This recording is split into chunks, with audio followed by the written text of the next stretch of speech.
Hello students, welcome to the solution of question of the day series. Question हमारे पास आज हम लोगों ने लिया है वो है फंक्शनल इक्वेशन का एक क्वेश्चन है। बहुत ही अच्छा क्वेश्चन है। छोटा सा कॉन्सेप्ट हमारे पास लगेगा, बहुत ही बेसिक लेवल का कॉन्सेप्ट इसमें लगने वाला है। और ये जो क्वेश्चन है इसको दो मेथड से सॉल्व कर सकते हैं हम लोग, इसलिए दो मेथड इसमें यूज़ कर सकते हैं। वैसे मैं एक ही मेथड बताने वाला हूँ। मैं बताऊँगा कि एक मेथड आप लोग यूज़ करके देख सकते हैं कौन सा मेथड यूज़ करना है। ठीक, दो मेथड से इस क्वेश्चन को हम लोग सॉल्व कर सकते हैं, लेकिन एक जो मेथड है वो शॉर्ट है, छोटा है, जो मेंस लेवल तक हम लोग सॉल्व कर सकते हैं। अगर वो बड़े मेथड की तरफ चल जाएंगे तो वो थोड़ा बोर्ड्स लेवल वाला क्वेश्चन हो जाता है, मतलब उसमें ज़्यादा एलेबोरेशन होगा, उसमें पॉलिनॉमियल का सेंस होगा पूरा, जो हम लोग जनरल फॉर्म ऑफ पॉलिनॉमियल पढ़ते थे an a0 an-1 वाला, तो उसमें वो सेंस चला जाएगा। इसीलिए हम लोग इसको शॉर्ट फॉर्म में ही करेंगे थोड़ा सा, जिससे आप लोगों को जल्दी क्वेश्चन करने का ट्रिक पता चले। ठीक, क्वेश्चन में कहा गया पहली बात तो ये जो आपको दी गई है दैट इज़ फंक्शनल इक्वेशन। सभी को पता है इसको हम लोग क्या बोलते हैं, फंक्शनल इक्वेशन बोलते हैं। ये जो हमारे पास इक्वेशन लिखी है इसको हम लोग क्या बोलते हैं, फंक्शनल इक्वेशन। क्या गिवन है फंक्शनल इक्वेशन में, कहा गया f x into f one by x is equal to the f x plus f one by x. ये फंक्शनल इक्वेशन दी गई है। और एफ एक्स क्या है हमारे पास, कोई एक पॉलिनॉमियल फंक्शन है। एक बात आपको पता चल रही कि ये कैसा है, पॉलिनॉमियल। ठीक, पॉलिनॉमियल है तो मतलब वही एक्स वेरिएबल के पॉलिनॉमियल की फॉर्म में होगा, जैसे a not plus a one x की power n minus one plus a n dash dash dash, ये आप लोगों ने पढ़ा होगा। ठीक, तो ये पॉलिनॉमियल के सेंस में दिया गया। अच्छा, आते हैं फंक्शनल इक्वेशन में। फंक्शनल इक्वेशन जो हम लोगों को दी गई है that is f x multiply by या times of one by x that is equal to the f x plus f one by x. ये हमारे पास फंक्शनल इक्वेशन दी गई है। सब्स्टिट्यूट कर देंगे इसको। हम लोग क्या कर रहे हैं देखिएगा कि हम वन बाई एक्स वाले को इधर सब ट्रांसफ़र कर रहे हैं, तो ये इक्वेशन कुछ यूँ बन जाएगी। इसके बाद हम लोगों ने f one by x common कर लिया है, बचेगा क्या, अब बचेगा एफ ऑफ एक्स माइनस का one is equal to the कितना आ जाएगा, एफ ऑफ एक्स। तो f of one by x कितना आ जाएगा, ये आ जाएगा f x divided by f x minus का वन। एक ये इक्वेशन हमारे पास आ गई। एक इक्वेशन हम तब निकालेंगे जब हम एफ वन बाई एक्स की जगह एफ एक्स को ट्रांसफ़र करें। तो दिया गया f x multiply by times of one by x is equal to the f of x plus f of one by x. हमने जो ट्रांसफ़र किया था पहले वो एफ वन बाई एक्स किया था, अब एफ वन बाई एक्स की जगह हम लोग ट्रांसफ़र कर रहे हैं एफ एक्स को। किसको ट्रांसफ़र कर रहे हैं, एफ एक्स को, तो निगेटिव हो जाएगा और ये बचा रहेगा एफ वन बाई एक्स। ठीक, एफ एक्स कॉमन कर लेंगे हम लोग। जब कॉमन करेंगे तो कितना बचेगा, वो बचेगा f one by x minus का one is equal to the f one by x, यही बचेगा। जो मल्टीप्लाई में वो उधर चला जाएगा, क्या हो जाएगा डिवाइड में, then it will become here like that one by x divided by f one by x minus का वन। ये हमारे पास इक्वेशन नंबर क्या हो जाएगी, सेकंड। बस एक काम कर रहे हैं, इन दोनों का मल्टीप्लिकेशन कर रहे हैं। एक काम कर रहे हैं हम लोग कि इन दोनों क्या कर रहे हैं, मल्टीप्लिकेशन। ठीक, जैसे ही मल्टीप्लिकेशन करेंगे तो देखिएगा हमारे पास आ क्या जाएगा।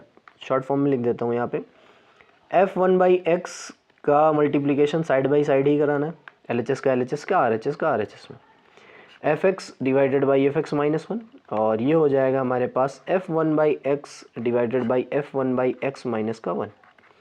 तो ये कैंसल आउट हो जाएगा, ये देखिए कैंसल आउट हो जाएगा। तो हमारे पास बचेगा क्या, f x minus one times of f one by x minus one is equal to the one बचेगा। तो ये हमारे पास अगला एक्सप्रेशन हो जाएगा that is f x minus one times of f one by x minus one is equal to the one. ज़रा आप इसको देखिएगा, ये चीज़ आप लोगों ने जब पढ़ी थी, जैसे दो एक्सप्रेशंस का मल्टीपल क्या है, वन के बराबर है। क्या क्या किया है कि दो एक्सप्रेशन का मल्टीपल किसके बराबर है, वन के बराबर है। तो हमें पता है अगर दो एक्सप्रेशन का मल्टीप्लिकेशन वन के बराबर है तो इसका मतलब ये होता है कि ये जो दो एक्सप्रेशन लिखे हुए हैं एंड ये वाला जो एक्सप्रेशन लिखा हुआ है are multiplicative inverse of each other, multiplicative inverse of each other, inverse of each other. जब कभी भी दो चीज़ों का मल्टीप्लिकेशन किसी वन के बराबर होता है तो वो दोनों मैथमेटिकल जो फंडामेंटल ऑपरेशन होते हैं मल्टीप्लिकेशन वाला, उसके वो दोनों उसके रिस्पेक्ट में इन्वर्स के बराबर होते हैं। ठीक, अब बात आती है इन्वर्स के बराबर आते हैं। ठीक, मल्टीप्लिकेटिव इन्वर्स हो जाते हैं। लेकिन यहाँ पे जो कहा गया है कि एफ एक्स हमारे पास कैसा है, पॉलिनॉमियल। छोटी सी बात कहेगी कि एफ एक्स हमारे पास क्या है, पॉलिनॉमियल। जब पॉलिनॉमियल है, अब आराम से देखिएगा इस चीज़ को हम लोग समझेंगे कि जब पॉलिनॉमियल है तो किसी भी डिग्री का हो सकता है। तुमने मान लिया n डिग्री का वो पॉलिनॉमियल है, भाई n डिग्री का है तो पता तो है नहीं कितनी डिग्री का है, लेकिन डिग्री के साथ साथ वो मोनोमियल भी हो सकता है, वो बाइनोमियल भी हो सकता है, वो ट्राइनोमियल भी हो सकता है, वो मतलब पॉलिनॉमियल भी हो सकता है कि नहीं। मोनोमियल की अगर बात करेंगे, सॉरी अभी बात कर रहे हैं बाइनोमियल की। मान लीजिए लेटर सपोज दैट हम मान के चल रहे हैं, मैंने मानना है ये कि हमने माना कि एफ एक्स कोई ऐसा एक्सप्रेशन है x+2, ठीक। तो एफ एक्स बराबर अगर x+2 है तो एफ एक्स -1 ही हो जाएगा, x+1 हो जाएगा। अगर एफ एक्स हमने माना है x+2, यही माना था, तो f1/x कितना आ जाएगा, वो आ जाएगा 1/x+2 -1। अब इसको अगर हम एलसीएम लेके सब कुछ सॉल्व करने का प्रयास भी करेंगे तो ये आ कितना जाएगा, ये आ जाएगा 1, तो x+1 डिवाइडेड बाई x, यही कहा गया।